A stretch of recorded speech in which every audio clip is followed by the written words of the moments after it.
таква вакцина? Има некои најави, меѓутоа нема дефинитивна одлука. Во разговорот со грчкиот министар Теохарис пред 2 дена, прашав дали ќе има некаква селекција во однос на вакцините и рече дека не, односно дека потврда за примена било каква вакцина ќе биде еден од начините да се влезе во Грција, алтернативно на тоа негативен ПСР тест и тестирање по потреба, по случајен избор на граница со брзи антигенски тестови.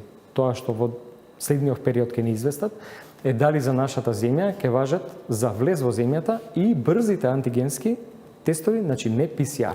И дефинитивно во периодот кој што доаѓа до 14 мај, за кога е најавено отворањето на границите, ќе ги знаеме сите овие работи. Во однос на другите земји членки на Европска унија нема конкретни најави, информации. Има најави дека можеби ќе ги признаат вакцините кои што се одобрени само од Европската агенција за лекови, ЕМА, меѓутоа тоа не е дефинитивно потврдено и доколку смеам да кажам моje лично мислење, мислам дека во оваа ситуација во која што навистина тешко се стигнува до вакцините.